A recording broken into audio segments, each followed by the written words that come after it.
الله الرحمن الرحيم. الحمد لله المنان والصلاة والسلام على نبي المصطفى وعلى أصحابه ومن تبعهم بإحسان إلى يوم الدين وبعده. مقاعيق وسلطان عبد الله محمود مامولها معهد علومة دراسات سياسة من Institute for Political Science and Knowledge. وحرمنا إن شاء الله كورسو إن offer for good أنك بحيو كورسada soo ahayd international relations ama xiriirka caalamiga ah waa maxay xiriirka caalamiga ah koorsadaas waxa insha Allah soo jeedin doona aniga Sultan Cabdullaahi Maxamuud oo ah khabiir bartay dhanka arrimaha dhaqaalaha iyo siyaasadda insha Allah waxaan rabnaa insha Allah inaan qodobeyno qiimeyno taariikh ahaan ka waramo maada ahaan aynu ka qiimeyno elementiska iyo waxyaalahaas oo dhan aynu ka warano marka waa maxay xiriirka caalamiga ah waxaan rabnaa insha Allah intaan barnaamijka ku jirno inaanu eegno oo aanu diiradda saarno awoodaha powerka waxa la yiraahdo diblomaasiyadda waxyaalaha international law ama sharciga caalamiga oo adduunka ka jira sida aanu ogsoonahay historical marka aynu ka warano xiriirka caalamiga ama international relations asal ahaan goormu soo bilowday waqtigee soo bilowday baanu rabnaa insha Allah si yar oo kooban inaynu sharaxno haduu alidmo asal ahaan international relations ama xiriirka caalamiga ah wuxuu bilowday sanadkii dagaalkii koowaad ee adduunka sanadka 1914 ilaa 1918 waqtigaas ayuu bilowday dagaalkii koowaad ee adduunka markii dagaalka koowaad oo adduunka u dhacay ayaa waxa la isweydiiyay maxaa sababa dagaalka koowaad adduunka inuu dhaco dhaqaale burbur dhaqaale baa yimaada waa la isweydiiyay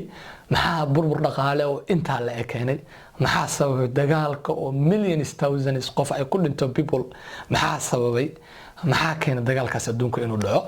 su'aalaha la isweydiiyay ayaa sabab u noqotay in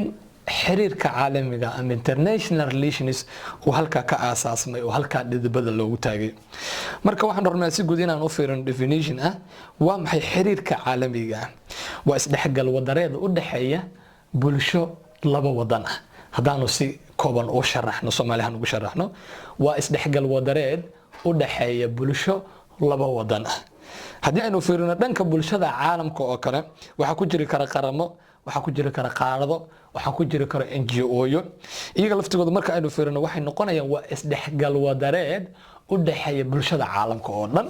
sidaasna waa lagu taariifin karnaa marka waxaan rabnaa insha Allah maada ahaan maxaa xiriir la leh international relations marka laga waramayo waxyaalaha xiriirka la leh international relations waxa kamid ah barashada siyaasadda ama political science waxa la yiraahdo diblomaasiyadda waxyaalaha la yiraahdo economicska strategies why study-ga waxa kamid ah humanitarian aidska foreign policy-ga public policy-ga waxyaalahaas oo dhan waxay soo hoosgalayaan international relations ama xiriir bay la leeyihiin hadii si kale loo fiiriyo sidoo kale waxyaalaha ay xiriirka la leeyihiin waxa kamid ah barashada dhanka amaanka psychological study waxa la yiraahdo iyagana xiriir bay la leeyihiin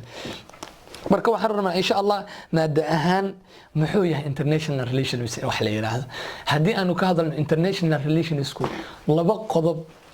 diiradda waa saaraa qodobka koowaad waa amniga caalamka oo dhan waa qodobka waa saaraa qodobka labaadna waxa way international political economic ana wax la yiraahdo siyaasadda guud ee dhaqaalahana waxa weeyaan labada unba xoog saaraa hadii aynu fiirino dhanka amaanka hadii aan wax yar bal aan ka qiimayno waxyaalaha laga qiimeeyo dhanka amaanka waxa kamid ah daabulida ciidanka militariga waxa kale oo kamid ah diblomaasiyadda waxa kamid ah khataraha wadamada ka dhex dhalan kara waxa kale oo kamid ah isku dhacyada gobolada iyo kuwa qabaligaba intaba waxa kale oo kamid ah intaasuba waxay u yihiin waxyaalaha lagu gorfeeyo dhanka amaanka way kamid yihiin daabulida ciidanka militariga khataraha wadamada ka dhalan kara diblomaasiyadda isku dhaca gobolada iyo kuwa qabaa'iladaba waa lagu gorfeeyo kan labaadna waxa way international political economically ama xiriirka ama siyaasadda dhaqaalaha guud ee adduunka waxyaalaha iyadana lagu gorfeeyo waxa kamid ah dhaqaalaha maaliyadda oo kale systemka ay maaliyaduhu maraan la xisaabtanka dhanka deeq bixiyayaasha iyo iswaafajinta dhanka waxa way miisaaniyadda kororka dakhliga habeenta iyo ururinta cashuuraha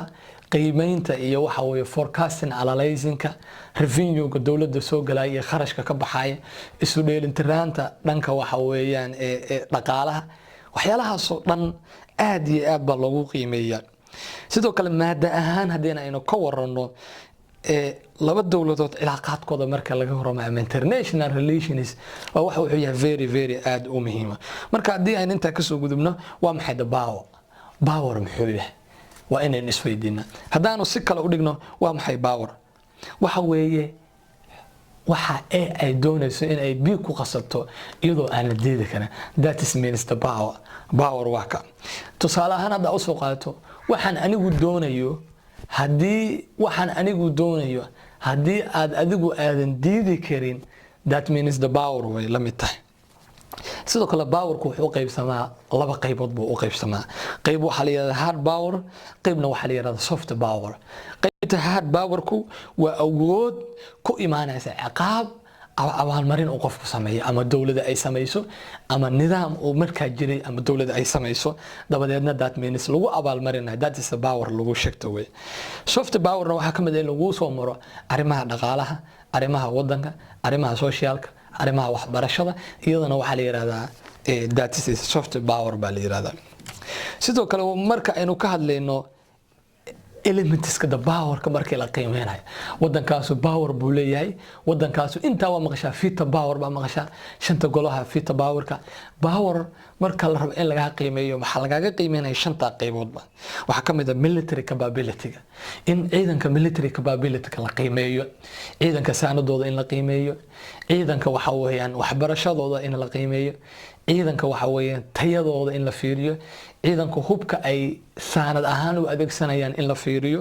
ciidankooda istiraatiijiyadooda iyo hubka ay haystaan iyo casrigooda in la qiimeeyo iyadana waxay kamid tahay arrimaha powerka laga fiiriyo wadanka dawladda oo means power kale waxyaalaha kale oo laga qiimeeyo waxa kamid ah economically dhaqaale khayraadka dalka sidee buu yahay wax soo saarka dalka resource-ga warshadaha human capitalka wax soo saarka dalka wax uga imaanta ka dibadda isdhaafiga wax soo saarka dakhliga dawladda kharashka ay dawladdu ku baxayaan dhanka waxbarashada dhaqaalaha kobaca gross nationalka qofka income-ka soo gala waxyaalaha waxay ka tahay economically loo qiimeeyo sidoo kale waxa kamid ah natural resources khayraadka dabiiciga ah oo kamid tahay waxyaalaha gaaska shidaalka waxa way diamond-ka macdanta waxa way khayraadka kamid tahay xoolaha badda waxa ku jira bariga waxa ku jira human capitalka waxyaalahaas oo dhan waxyaalo laga qiimeynayo that means the power kay kamid tahay waxyaalaha kale oo kamid ah waxa kamid ah geographically in geography ahaan dalkaas xagee dhaca xagee ku yaala intee in la eg buu leeyahay xagee wadankee ku yaala xagee u soo dhow yahay adduunka intee cirif buu ka haystaa dhanka dhaqaalaha ka warama badda xagee u maraa intee webiyaal buu leeyahay buurihiisa ka warama cimilada dalka ka warama dhaqaalaha iyo waxa weeyaan dalka populationkiisa ka warama iyadana waxyaalaha la qiimeeyay kamid tahay dhanka populationka waa laga fiirinay heerka dadka dawladda intee la eg bay percentage ka haystaan dawladda ma taageersan yihiin isku dhaca dhanka waxa weeyaan dawladdu adeegyadii ay u baahnayeen shacabku ma gaarsiiyaan dawladdu waxyaalahaas oo dhan waxay tahay waxyaalaha laga qiimeeyo dawlad quwad leh oo hadda ma noqono fita powerka wax la yiraahdo arrimaha diblomaasiyadda xiriirka labada dawladood iyaduna waxyaalaha waxay tahay very talented ah oo loo baahan yahay dhanka shawaariicda iyo qawaaniinka caalamka ka jira waxa weeyaan diblomaasiyadda xiriirka caalamiga ah wada shaqaynta dhanka waxa weeyaan dawladda iyo qaramada waxaas oo dhan waa waxyaalo u baahan in lagu qiimeeyo marka koorsa ahaan haddaan ka hadlo international relations koorsa aad iyo aad cajiib u ah meelo badan ka waranta waxa way filiyo badan oo funuuns badan ku takhasusnay waxyaalo badan oo waxa way dalka lagu analyze gareyn karo lagu garfeyn karo u baahan in la barto oo waxyaalahan dadkan aad ugu dhiirigeliyo intaasan maanta ku soo koobayna barnaamijkeenii koorsadeennii oo aan rabno insha Allah muddooyinkan inaanu dib warka uga soo jafrino oo aanu soo sharaxno hadduu alla idmo insha Allah koorsadu waxa sharaxi doona ana Sudan Cabdullaahi Maxamuud maamulaha macadka culumta daraasaadka siyaasadda kulanti dambe iyo xiisa leh. Assalamu alaykum warahmatullahi wabarakatuh.